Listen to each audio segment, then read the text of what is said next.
Hello everyone, welcome back to Coffee Crime with Doncha episode number 6.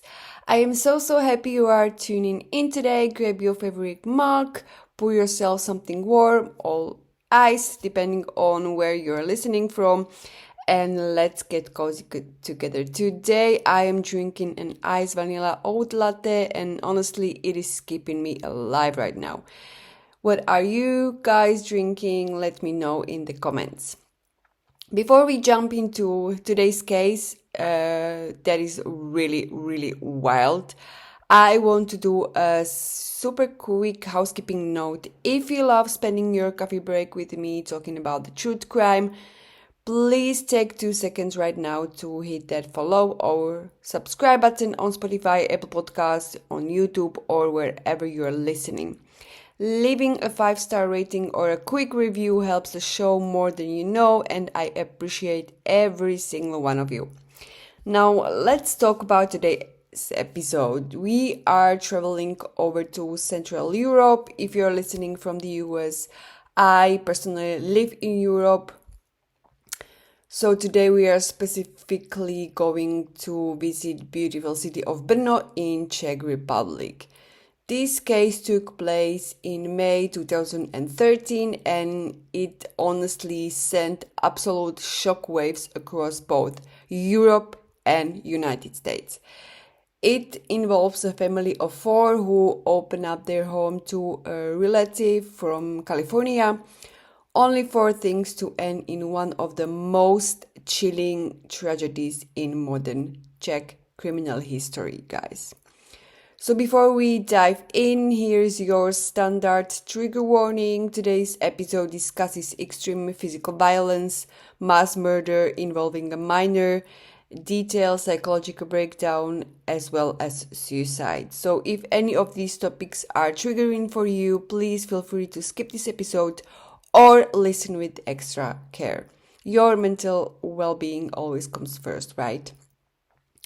So as you know, English is not my first language, so please be kind to me. Also, as I said, we are talking about the Czech Republic, so I will be using some Czech names. So if you don't understand, please let me know in the comments.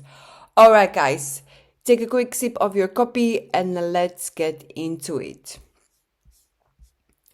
So picture this, it's May 2013. We are in the beautiful, peaceful, green suburb called Ivanovice, which is located in the northern part of Brno, the second largest city in the Czech Republic.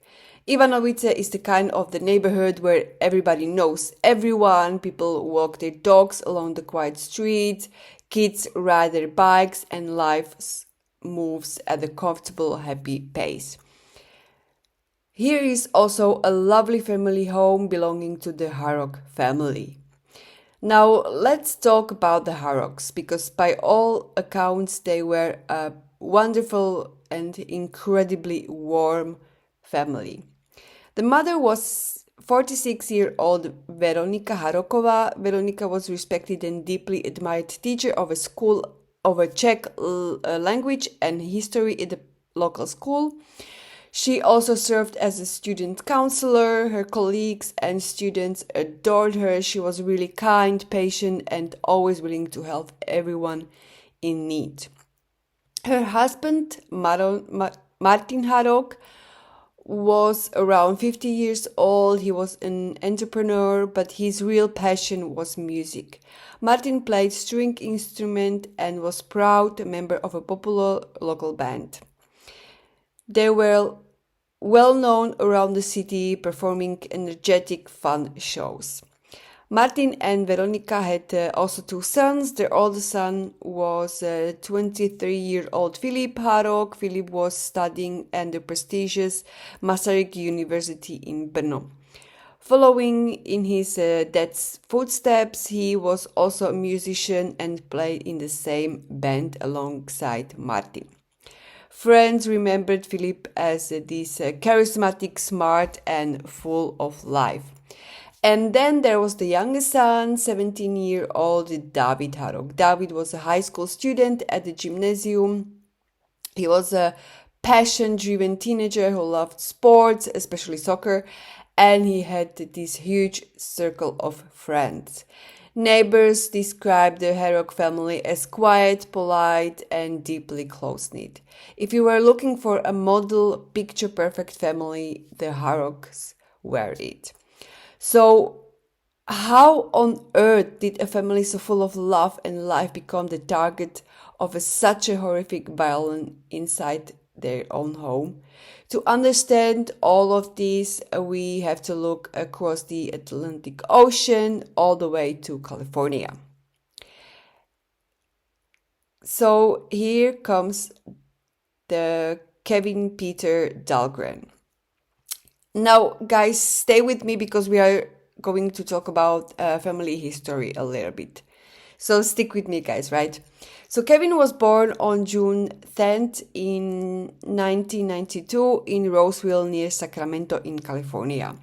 On the surface, Kevin grew up with this incredible privilege. His family lived in a grand, luxurious villa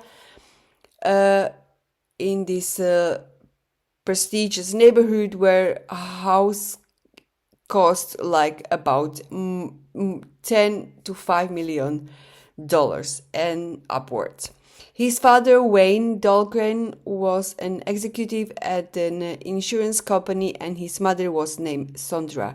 Now, I didn't find what she was working as. Now, here is where the family connection comes in. Sondra's parents, Kevin's grandparents, were originally from Czechoslovakia. Back in 1949, right after communist takeover in 1998, Kevin's grandparents fled the country to escape. But there is a heartbreaking historical detail. When they escaped America, they had to leave their little 6-year-old daughter, Ivana, behind. They intended to bring her over later, but the Iron Curtain them shut. It took 20 years before the parents could finally see Ivana again. In the meantime, while living in the United States, they had another daughter named Sandy, who became Kevin's mother. So Ivana in Czechia and Sandy in California were sisters who grew up on opposite sides of the world. Fast forward to 1989 and the Velvet Revolution. The Iron Curtain fell and the two branches of the family finally reconnected. Ivana's daughter, this is the one who was living in Czech Republic, was named Veronika Harokova. So that makes Kevin Dahlgren and Veronika Harokova first cousins. Growing up in California, Kevin went to Granite Bay High School, a high-achieving high school by elite athletes, including Olympic swimmers and professional golfers. But Kevin struggled to fit in. Neighbors looked at the family and saw good, respectable people, but behind closed doors inside the Dahlgren house, things were very different. From a very young age, Kevin suffered from severe irrational anxiety, somewhere he later described in court as a literal fear of life itself. As he entered adolescence, troubling signs began to emerge. At one point, he brutally abused his family favorite dog for nearly 15 minutes. Another night, after watching a violent movie, he snuck out into the dark streets holding a knife. He had also obsession with military and dreamed of joining the Marines, but when the time actually came to enlist, he backed out. Instead, he worked briefly as a furniture mover, ended up unemployed and began abusing marijuana and drugs, which only worsened his paranoia and anxiety. He also claimed to train in martial arts.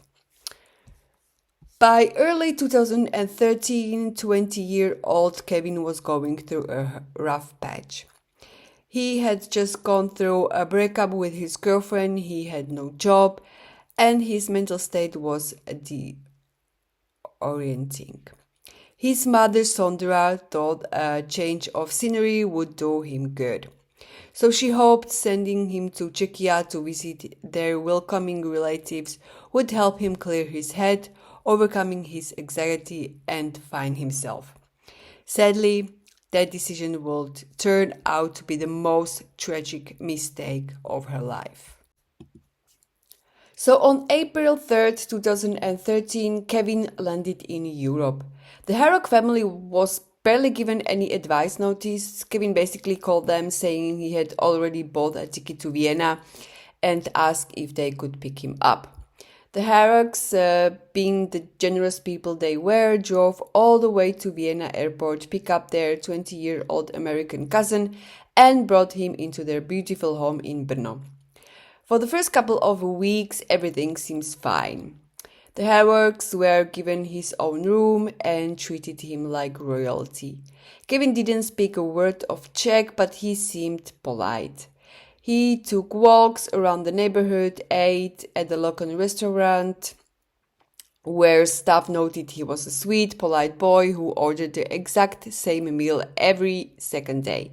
And he even posted on Facebook offering English conversation lessons for earning some money. Martin's Harok's friend, who played in the band, later recalled meeting Kevin during those weeks. He said Kevin was a super friendly, smiling guy who came along to their concerts, enjoyed the music, enjoyed in all the fun. Nobody had even the slightest inkling that anything was wrong. But beneath that quiet, polite exterior, tension was building. According to later psychological investigations, Kevin was deeply narcissistic.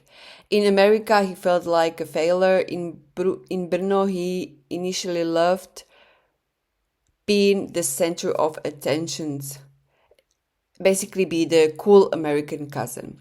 But after a couple of weeks, the honeymoon phase wore off. Martin Harok gently started encouraging Kevin to take responsibility, to look for a job, to structure his days, to actually start teaching or doing something meaningful.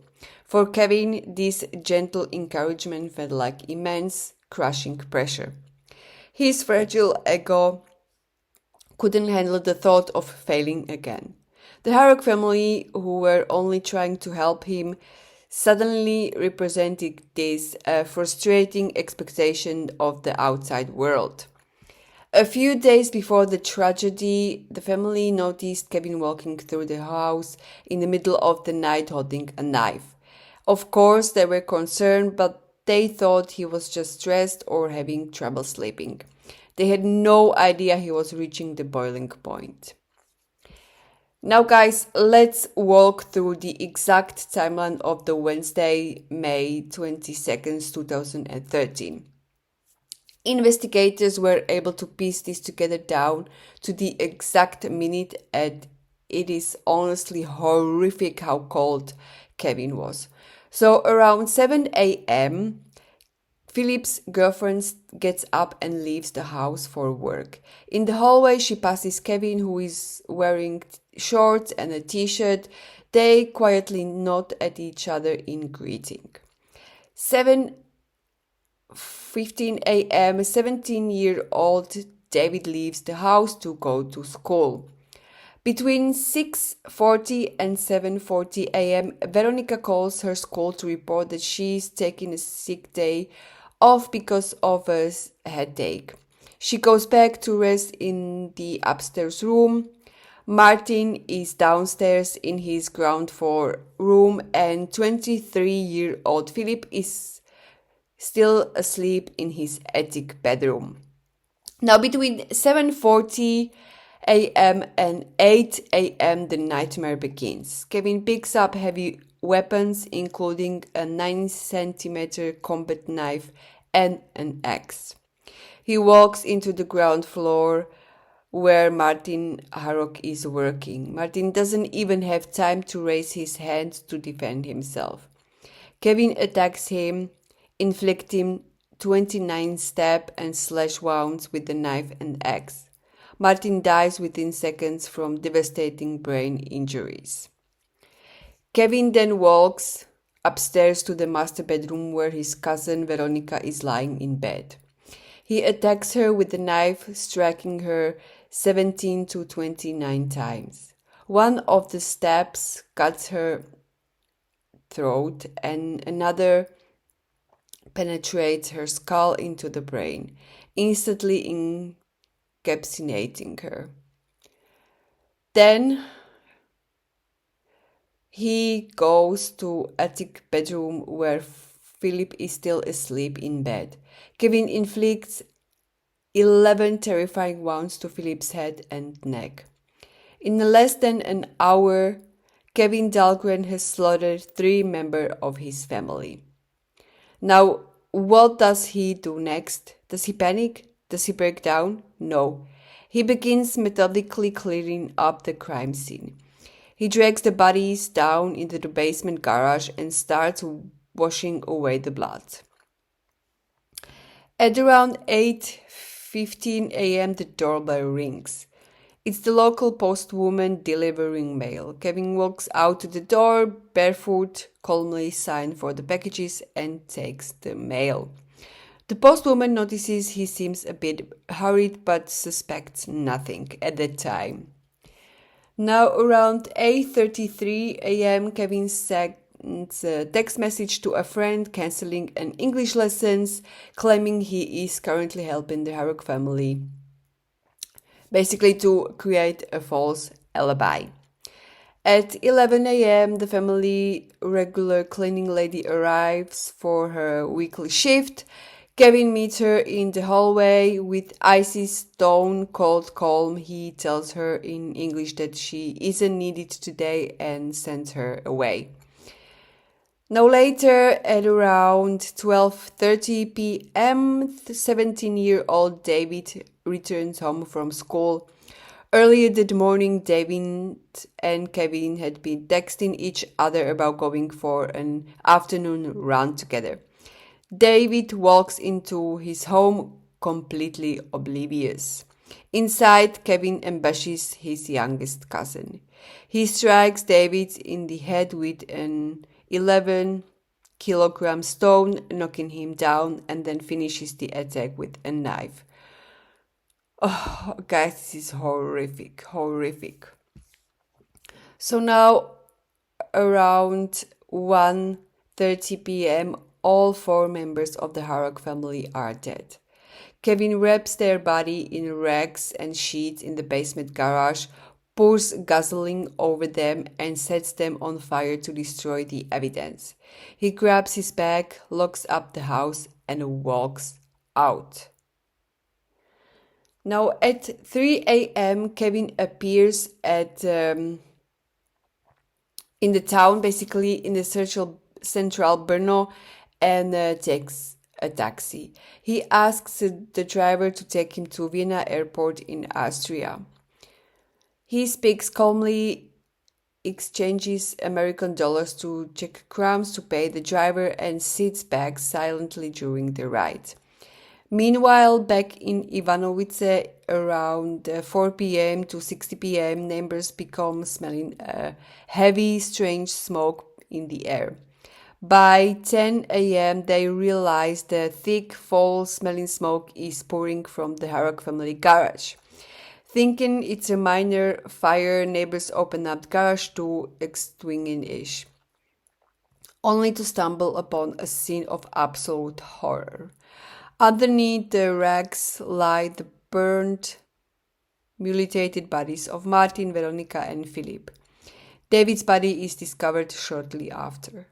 Firefighters and elite homicide detectives rush to the scene. The crime scene is so horrific and scorched that police initially struggled to even identify the bodies. At first, they wonder if one of the dead bodies is Kevin himself. When police confirm the victims are the 4 Haroks and Kevin is nowhere to be found, he immediately becomes the prime suspect. Detective and his team launch an intense, urgent investigation. They trace Kevin's steps and discover he took a taxi straight to Vienna. By 6 a.m., Kevin had already arrived at Vienna International Airport. Here begins one of the most incredible legal races against time.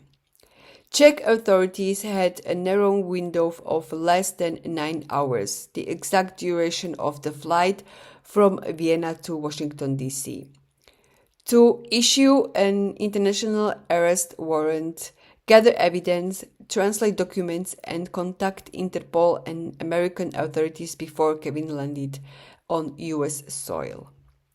Holy moly, guys, this is like a scene from a movie. So on the morning of Thursday, May 23rd at around 10:25 a.m., Kevin Dahlgren boards Austrian Airlines Flight bound for Washington International Airport. During the flight, Kevin uses onboard Wi-Fi, he browses social media and texts his parents, convinced he has executed the perfect crime and gotten away with it. Around halfway through the flight, while the plane is flying over the United Kingdom, Austrian Airlines received the urgent notification from international law enforcement.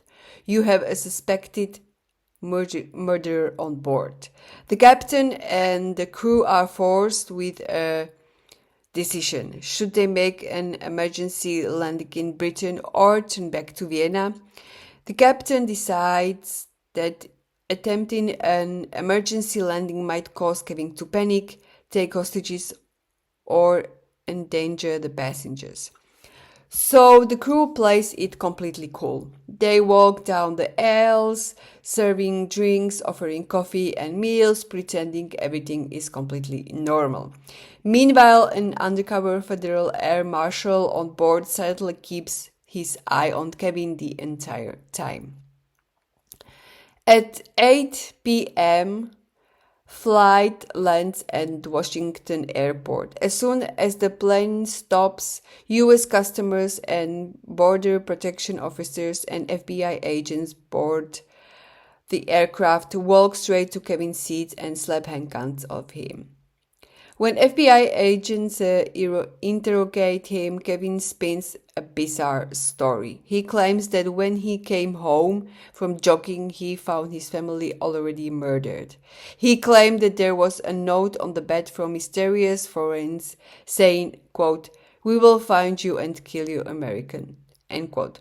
So he fled to Vienna purely out of fear for his life. Obviously, federal agents didn't buy it. Now, guys, what happened next made legal history. Under standard international law and US policy, the United States almost never extradite its own citizen to face trial in foreign countries, especially where extradition treaties are complex. In fact, up until this point, the US had never extradited an American citizen to the Czech Republic in history. Kevin's wealthy parents hired one of the most prominent high-profile defense attorney in the US, Theodore Simon. Yes, the very same lawyer who defended Amanda Knox in Italy. Simon fought tooth and nail in U.S. federal courts in Virginia to prevent Kevin's extradition, claiming Kevin would not receive a fair trial and arguing his detention was unlawful. Meanwhile, Czech investigators worked tirelessly. They proved U.S. authorities with overwhelming physical evidence. So forensic experts found blood splatter on Kevin's shorts left in his luggage. DNA testing proved beyond any doubt that the blood belonged to the 17-year-old David, Martin, and Veronica. Also, Kevin's footprints and scent markers were all over the crime scene and weapons. And witnesses confirmed his calm interactions with the postwoman and the cleaner. After 2 long years of fierce court battles, 5 formal requests, and multiple rejected appeals, U.S. federal judges ruled that the evidence was overwhelming. On August 31st, 2015, Kevin Dahlgren was escorted onto a plane and flew to Prague. He officially became the first U.S. citizen in history to be extradited to the Czech Republic. On May 21st, 2016, the trial opened at the regional court in Brno under Judge Michal Zámečník. When Kevin walked into the courtroom, he looked vastly different from the handsome young man who arrived in Brno 3 years earlier. He was overweight, unkempt, with a blank, hollow stare. His parents, Wayne and Sondra, traveled kilometers from California to sit in the courtroom every single day, repeating to reporters, "He didn't do it. We love him and stand by him." Since Kevin exercised his right to remain silent during most of the trial, the spotlight turned to expert psychiatric and psychological witnesses. The testimony of prominent Czech psychiatrists and prison psychiatrists were absolute dynamite.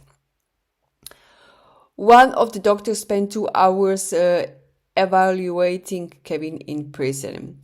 He described the sessions as an unforgettable one-man show. Kevin spoke in his slow, relaxed California accent, telling his story and detailing the murders with zero remorse, zero empathy, and total emotional detachment. Doctor concluded, quote, "This was not a sudden impulse or mental breakdown. The motivation was lifelong," end quote. Another psychologist diagnosed Kevin with a severe mixed personality disorder with heavy narcissistic and antisocial traits. She explained the bizarre motive behind the crime. Kevin didn't kill his relatives out of personal hatred for them. To his egocentric mind, the Harok family weren't people who loved.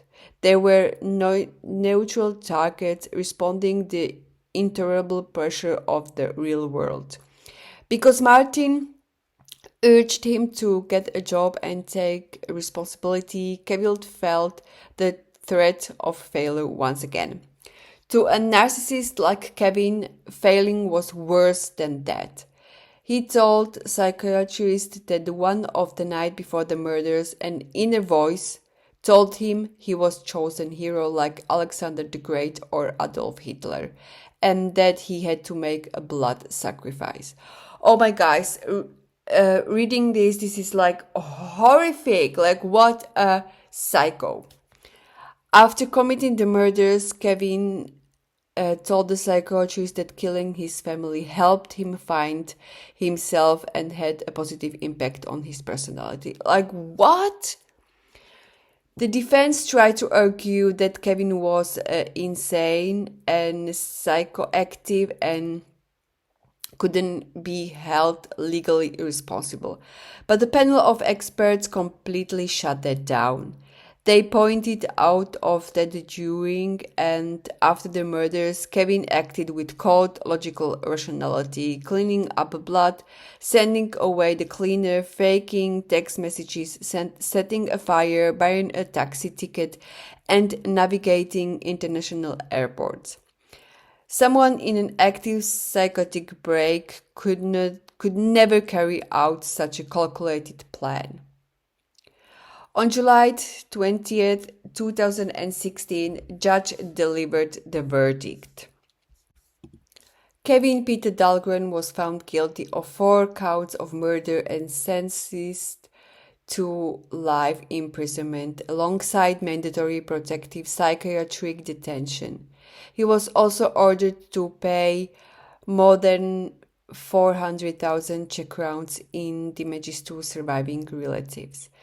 When the interpreter translated the word life, Kevin went pale, bowed his head, and covered his eyes with his hands for a brief second.